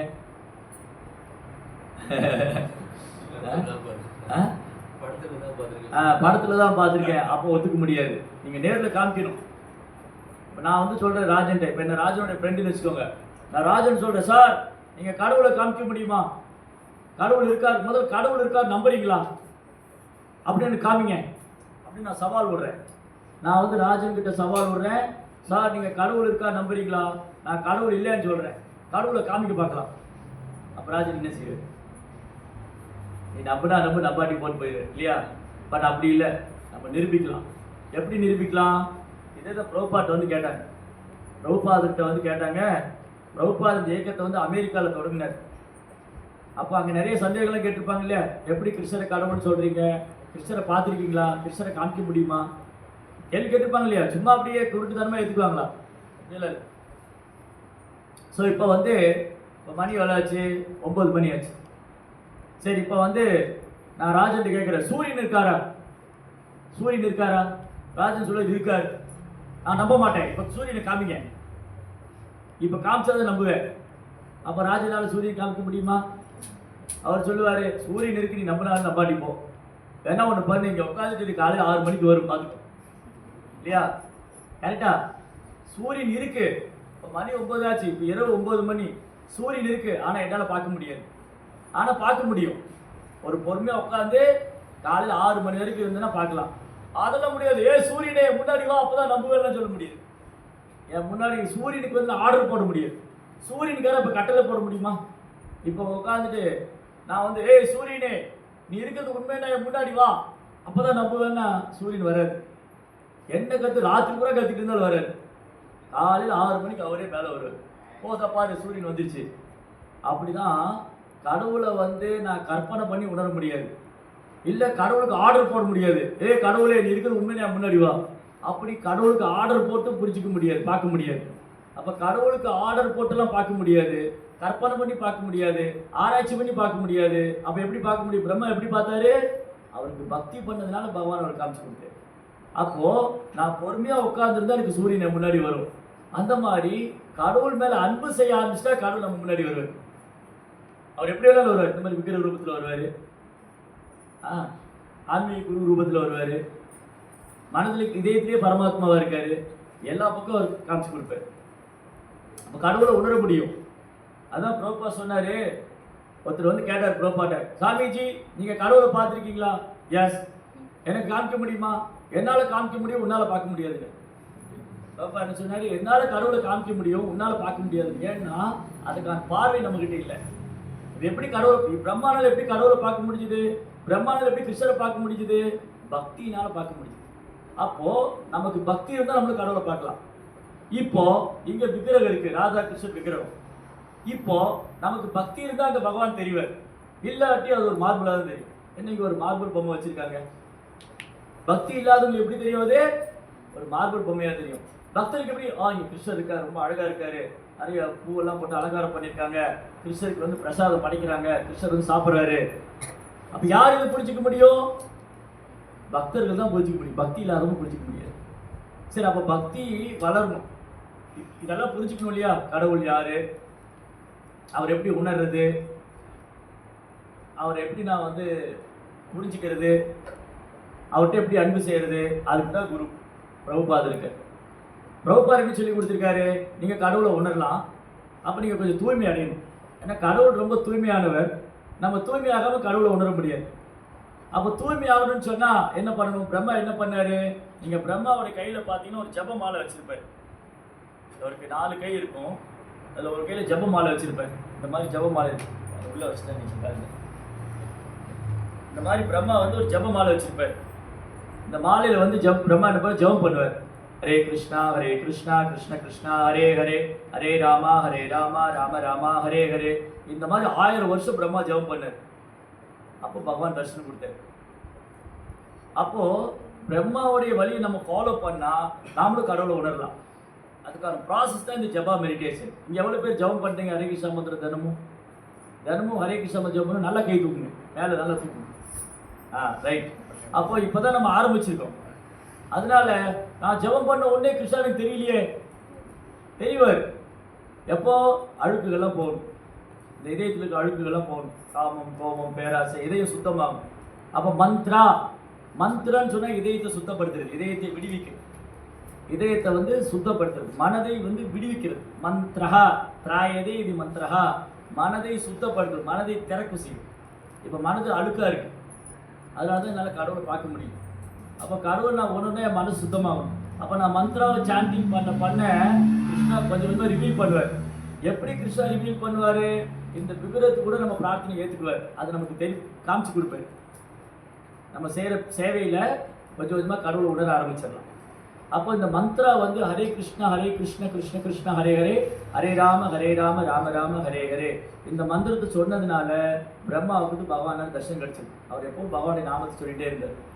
அப்போ எப்போ பகவான் திருப்தி அடைஞ்சார்னா பிரம்மாவுடைய சேவையில பக்தியில திருப்தி அடைஞ்சா பகவான் தரிசனம் கொடுத்தாரு. முதல்ல பிரம்மா என்ன பண்ணாரு, அவரே முயற்சி பண்ணி பார்த்தாரு, நான் யாரு எங்க இருக்கேன் இல்லையா. முதல்ல ஃபர்ஸ்ட் என்ன, பிரம்மா பார்க்கும்போது எல்லா பக்கம் இருட்டா இருந்தது. முதல்ல பிரம்மா பார்க்கும்போது எல்லா பக்கம் இருட்டா இருந்தது. அவர் எங்க இருக்காருன்னு தெரியல, அவர் யாருன்னு தெரியல. அவர் சொந்த முயற்சியில தேடி பார்த்தாரு, கற்பனை பண்ணி பார்த்தாரு, ஆராய்ச்சி பண்ணி பார்த்தாரு, முடிவுக்கே வர முடியல. திரும்பி போய் அந்த தாமரைப்பூ மேல உட்காந்துட்டு அந்த எனக்கு மேல ஒரு சக்தி இருக்கு, அது பகவான் இருக்காரு, அவர் தான் இதெல்லாம் பண்ணியிருக்கணும், அதனால ஒரு ப்ரேயர் பண்றேன் அப்படின்னு இந்த ப்ரேயர் பண்ண ஆரம்பிச்சு பிரம்மா பக்தி பண்ண ஆரம்பிச்சது தான் கடவுள் தன்னை வெளிப்படுத்தினார். அதே போல பிரம்மாவுடைய வழிமுறை தான் பிரபுபாதர் நமக்கு சொல்லிக் கொடுக்கிறார். இந்த சம்பிரதாயம் வந்து நம்ம ஃபாலோ பண்றோம் இல்லையா, இந்த சம்பிரதாயம் வந்து பிரம்ம மாத்வ கௌடிய வைஷ்ணவ சம்பிரதாயம். இந்த சம்பிரதாயத்துடைய முதல் ஆச்சாரியர் பிரம்மா தான். முதல் வேத ஞானத்தை பகவான் பிரம்மாவுக்கு கொடுத்தாரு. இந்த பிரார்த்தனை இந்த ஸ்லோகம் வந்து இந்த அத்தியாயத்துடைய தலைப்பு வந்து பிரம்மதேவரின் பிரார்த்தனைகள். பகவானை பார்த்தோன்னே பிரம்மா பிரார்த்தனை பண்ணாரு. அதுக்கப்புறம் பகவான் அவருக்கு அறிவு கொடுத்தாரு, இந்த பிரபஞ்சங்கள்ல எப்படி உயிர்வாளிகள் எப்படி படைக்கணும்னு சொல்லி. அப்போ பிரம்மாட்டிருந்து 4 குமாரர்கள், அப்புறம் 14 மனுக்கள், சப்த ரிஷிகள், கபிலர், கௌதமர், கனாதனர், அகஸ்தியர், புலஸ்தியர், மாதிரி 14 ரிஷிகள், 7 சப்த ரிஷிகள், அப்புறம் தேவர்கள் எல்லாம் பிரம்மா வந்து படைச்சார். அப்போ எப்போ பிரம்மாவுக்கு படைக்கிற சக்தி கிடைச்சிது, பிரம்மாவுக்கு படைக்கிற சக்தி பகவான் தான் கிடைச்சிது. அதனால இந்த பிரபஞ்சத்தை படைத்ததும் பகவான், அப்புறம் பிரம்மாவை படைச்சதும் பகவான், அவருக்கு இந்த படைக்கிறதுக்கு அறிவு சிருஷ்டி கொடுத்ததும் பகவான். அதனால தான் பிரம்மா இங்கே பிரார்த்தனை பண்றாரு, பகவான் இடத்துல எனக்கு வந்து ஆசீர்வாதம் பண்ணுங்க, நான் உயிர்வாளிகள்லாம் படைக்கணும். அதனால நமக்கு நல்ல புத்தி, நல்ல ஞாபக சக்தி, நல்ல திறமை, நல்ல நிர்வாகம் பண்ணணும், குடும்பம் நல்லா பார்த்துக்கணும், மனைவியை நல்லா பார்த்துக்கணும், பிள்ளைகளை நல்லா பார்த்துக்கணும், நல்லபடியாக இருக்கணும், நல்ல ஒரு நிம்மதியான ஒரு அமைதியான வாழ்க்கை வாழணும், அது கடவுளை உணரணும், அவருக்கு சேவை பண்ணணும், இதெல்லாம் பண்ணணும்னா இந்த நாம ஜபத்தில் தான் இருக்கு. ஹரே கிருஷ்ண கிருஷ்ண கிருஷ்ண ஹரே ஹரே, ஹரே ராம ராம ராம ஹரே ஹரே. இந்த நாம ஜபத்தை வந்து எவ்வளோ சித்தையாக பண்ணுறோமோ, எவ்வளோ நம்பிக்கையாக பண்ணுறோமோ, எவ்வளோ கவனமாக பண்ணுறோமோ, தினமும் இந்த நாம ஜபிக்க இங்கே வாழும்போது சந்தோஷமா இருக்கலாம். கிருஷ்ணரும் தானே வெளிப்படுத்த ஆரம்பிச்சிருவார். நான் உங்க கூட தான் இருக்கேன், உங்க வீட்லயே இருக்கேன், நீ ப்ரேயர் பண்ணும்போது கூட இருக்கேன், நீ பகவத்கீதை படிக்கும்போது கூட இருக்கேன், நீ கோயிலில் நான் உன் கூடயே தான், உன் கையை பிடிச்சிட்டு, நீ என் கையை பிடிச்சிட்டே தான் இருக்கேன், நீ உன் கூடயே தான் வந்துட்டு இருக்கேன்னு காமிச்சு கொடுப்பேன். அதை உணர்றதுக்கு கொஞ்சம் டைம் ஆகும், உடனே உணர முடியாது. ஆனால் நம்ம பக்தியில் சிரத்தையாக பண்ண கிருஷ்ணன் நம்மளுக்கு காமிச்சு தருவேன். இந்த மந்திரத்தில் இருக்கேன், வாழ்க்கையில் ஒரு கட்டத்திலையும் காமிச்சு கொடுப்பேன், அதை நீங்கள் உணர ஆரம்பிக்கலாம். ஓகே, ஹரே கிருஷ்ணா, ஜெய் ஸ்ரீ பிரபுபாத் கி ஜெய்.